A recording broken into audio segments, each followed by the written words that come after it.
Oh my God, this is unbelievable. When he was arrested, he excreted in his pants. Oh well. Well, there's a story in the USA Today, and I mean, when you talk about these communities of South Orange and Mayport, there is a buzzword. That buzzword is diversity. And the article is titled in the USA Today, Second Immigration Wave Lift Diversity to Record High. Collision of cultures, language, and politics poses perils and promise. An article by Greg Tuppo and Paul Overberg of the USA Today. And this is part of a series, The Changing Face of America. And this article starts off, from a distance, the small group of Haitian immigrants at the public library looked like a prayer meeting or political gathering. Dressed colorfully but comfortable, the woman speaks in heavily accented English and sits every day for hours around a small wooden table studying to be nurses. The library sits at the heart of one of the most diverse counties in the USA. More than 50 languages are spoken in the public school, and this is what more and more communities across America will look like soon, very soon. Racial and ethnic diversity is spreading far beyond the coast and into surprising places across the USA, rapidly changing how America live, learn, work, and worship together, and even who our neighbors are. Cities and towns are far removed from traditional urban gateways such as New York, Miami, Chicago, and San Francisco, are rapidly becoming some of the most diverse places in America, and analysis of demographic data by USA Today shows. Small metro areas such as Lumberton, North Carolina,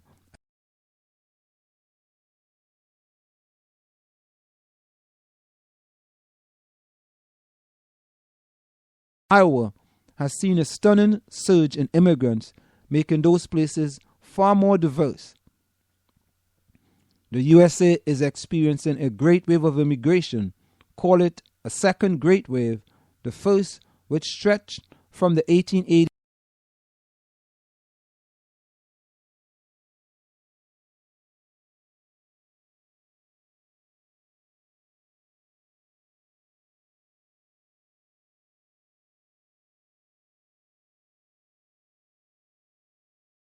Assimilate more quickly. And the article goes on and gives you some racial breakdown across the United States of America, and it actually highlights South Orange.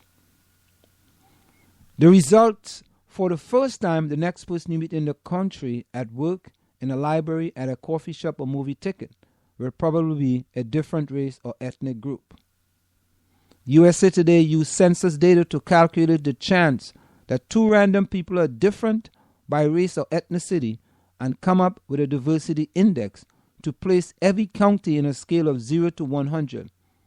The nationwide USA Today Diversity Index hit 55 in 2010, up sharply from 20 in 1960 and 40 as recently as 1990.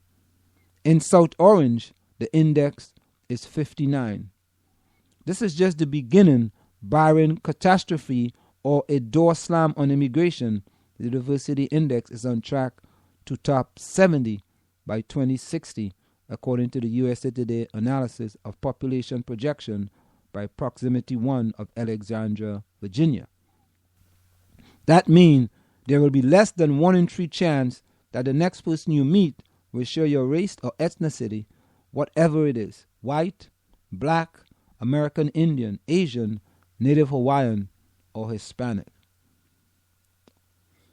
So there you have it, ladies and gentlemen. It's just a pretty long article, and it's talking about diversity across the country. And you know, it just amazes me sometimes how we can take this one word diversity and use it to our benefit, or it could also be a detriment. And it goes on to say, I'm going to read this paragraph. In an inner suburb of Newark, South Orange have consciously struggled for decades to maintain its racial, ethnic, and economic diversity, even as rising house prices have squeezed moderate and low-income families out of neighboring suburbs.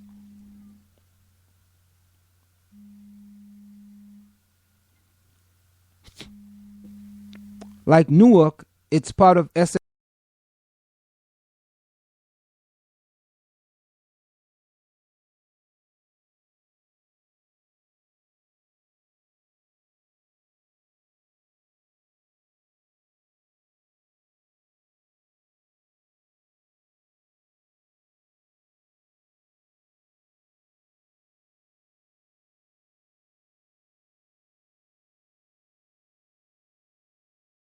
He says.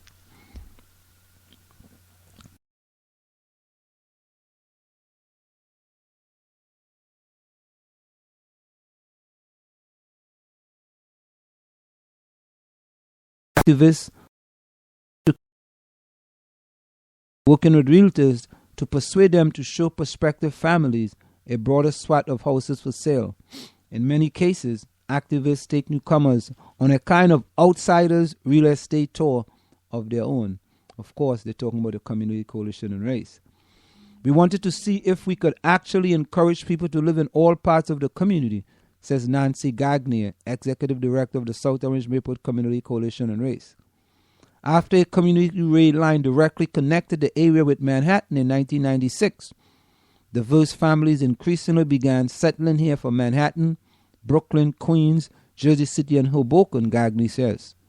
They're looking for that step out into the suburbs that doesn't fully remove them from an urban feel and has a level of diversity.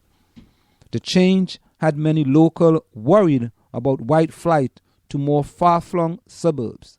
The coalition hired the same consultant who helped Shaker Heights stay integrated. Of course, that guy's name was Don DeMarco. I was part of the community coalition at that time. They offered home improvement loans in at-risk neighborhood and aggressively marketed South Orange and nearby Maplewood as appealing places to live. To guarantee you ask any person walking down the street, why did you move here? Or what's the community best asset? And they will use the term diversity, Gagnier says. And, we had a discussion on Monday about diversity. And it was around the topic of diversity on the Maplewood Township Committee. And the diversity was political diversity, in that most of the members on the Township Committee and the Maplewood Township Committee is basically Democrats. And John Harvey was asking the question, why don't we have diversity on the Maplewood Township Committee as well, where we don't just have Democrats, but we have independents and we have Republicans, because he was kind of backing his candidate, Kurt Kiley, who was running as an independent. And it's all fine and well, and I'm going to keep talking about this. I'm going to keep having discussions on this. You see, in this community of South Orange and Maplewood, we threw that word diversity out at all levels, all angles, at all time, and we taught how diverse the community is. And listen, honestly, I love this community of South Orange and Maplewood. It's diverse. It truly is a diverse community. And we should tout diversity in these two communities. But how about some diversity? You see, we tout diversity in how we live. In that there is X amount of Hispanics, there's X amount of Haitian, there's X amount of people of color, and there's X amount of white living in the community. And we do have diversity. But some of the same individuals that talks about diversity when it comes to diversity at the high school or the middle school, all of a sudden, diversity takes a different turn. Diversity in levels. How about some diversity in levels, ladies and gentlemen? How about diversity in honors classes? How about diversity in AP classes? How about some diversity in the gifted and talented classes? Why is there no diversity in those classes? And you rarely hear people speak about that. They always talk about the community, how diverse the community is. You see, we can't be hypocrites. You can't be touting how wonderful this community is for diversity. Yet, we have no diversity in AP classes. We have no diversity in honors classes. We have no diversity in the gifted and talented. We have no diversity in the lower levels. None. None. But we are happy that we have a story in the USA Today. Oh, I'm happy. I'd rather that story in the USA Today than the Nicole DeFord story. I'd rather that story. Yeah, I want that story. I don't want a Nicole DeFord story. Because I live in this community.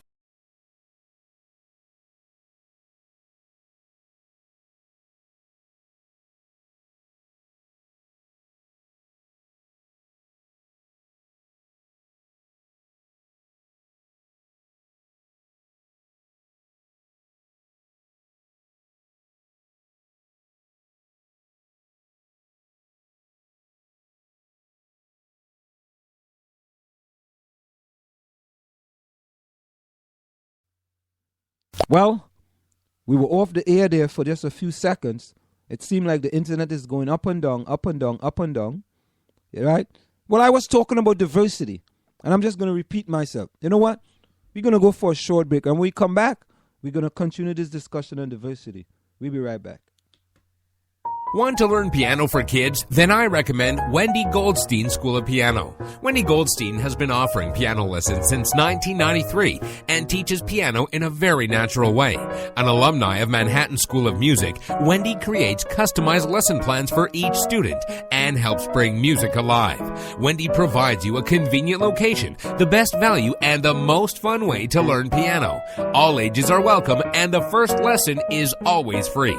Have questions? Call Wendy at 201-207-5169. Clybourne Park, Fridays and Saturdays, November 7th, 8th, 14th, and 15th at 8 p.m., and Sunday, November 9th at 2 p.m. Sunday matinee will be sign language interpreted for the hearing impaired. All performances at the Bergdorf Center for the Performing Arts, 10 Duran Road, Maplewood. Adult tickets, $20. Student senior, $15. For tickets, call 973-761-8453 or visit our website, www.thestrollers.org. Don't stay at home. Come play with the Strollers. For community news, sports, and opinions, call us at 973-327-3626 or log on to SoMore.org. You're listening to the South Orange Maplewood Online Radio Experience. Do you want to advertise on the South Orange Maplewood Online Radio Experience? You can reach us at 347-674-1680. That's 347-674-1680. An operator is standing by to assist you. For community news, sports, and opinions, call us at 973-327-3626 or log on to SoMore.org. You're listening to the South Orange Maplewood Online Radio Experience. Do you want your kid to run faster with better running form and conditioning for his or her sport? Then Running Development Academy is the place for him or her. Our training packages fix their form and make them run faster. How about training to run a marathon or just run faster in your respective event? Maybe you just want to learn to run properly and lose weight in the process. Our trainers, a former 800 meters track Olympian and an 8-times world record holder in Masters Track and Field, will get you there. Don't delay. Sign up today at runningdevelopmentacademy.com or contact us at 973-868-1444. That's 973-868-1444 to learn more. Are you looking for a professional logo design for your website, brand, or business? Then we are the company you are looking for. We are professional graphic designers, and with our skills, we will design a perfect, high-quality logo for you. We work with standout concepts, nice contrasts,